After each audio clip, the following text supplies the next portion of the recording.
Lockdown start হোৱাৰ পৰা আমাৰতো তেনে কোনো ইনকাম চ'ৰ্চো নাছিল। তেতিয়া লকডাউনৰ পৰা মোৰ ৱাইফৰ কাণৰ একযোৰা সোণৰ কাণৰ ৰিং আছিল, এইটো বিক্ৰী কৰি আমি ইমান দিন কোনোমতে চলিছোঁ। তো এতিয়াতো আৰু বিক্ৰী কৰাৰ নিচিনাও একো নাই। লকডাউনৰ পৰা মোৰ ট্ৰিটমেণ্ট সকলোখিনি বন্ধ হৈ আছে। মই আয়ুৰ্বেদিক ট্ৰিটমেণ্ট কৰি আছিলোঁ, অলপ আৰাম পাইছিলোঁ, কিন্তু হয়তো আৰু দুই একবাৰ ঔষধ আনি কিনে খালে হয়তো মই আৰু আৰাম পালোঁ হয়, কিন্তু এইখিনি আৰু মোৰ খাদ্য খোৱা নাই পইচাৰ অভাৱত। মই লকডাউনৰ পৰাই এতিয়ালৈকে কোনো ধৰণৰ ঔষধ খাব পৰা নাই, একমাত্ৰ পইচাৰ অভাৱত।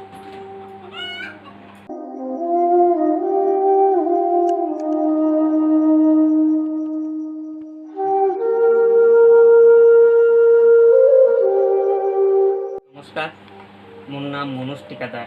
মোৰ গাঁও তৰুণ গাঁও, পোষ্ট অফিচ কাউলি, জিলা বাক্সা জিলাৰ পৰা কৈ আছোঁ মই।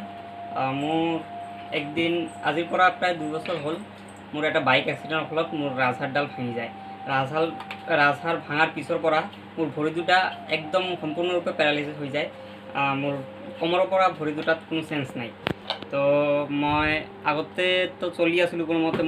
মই বিয়াও পাতিছোঁ, মোৰ এটা 4 বছৰৰ ল'ৰাও এটা আছে মোৰ। তো মই বিয়াৰ পিছতে ল'ৰাটো জন্ম পায়। তাৰ পিছতে ল'ৰাটোৰ প্ৰায় 1.5-2 বছৰ বয়সতে মোৰ এক্সিডেণ্টটো হয়। তেতিয়াৰ পৰা মই আজিলৈকে চৰকাৰী কোনো ধৰণৰ সুবিধাও পোৱা নাই।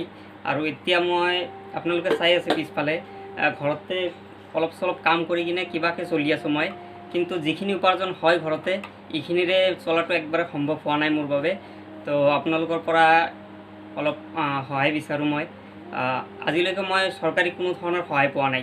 এই হুইল চেয়াৰখনো মই নিজে পইচাৰে কিনা, চৰকাৰৰ ফালৰ পৰা শুনা পাইছোঁ হুইল চেয়াৰ দান কৰে, কিন্তু মই সেইটোও পোৱা নাই। তো আৰু কোনো ৰাজনৈতিক দলৰ পৰাও মই কোনো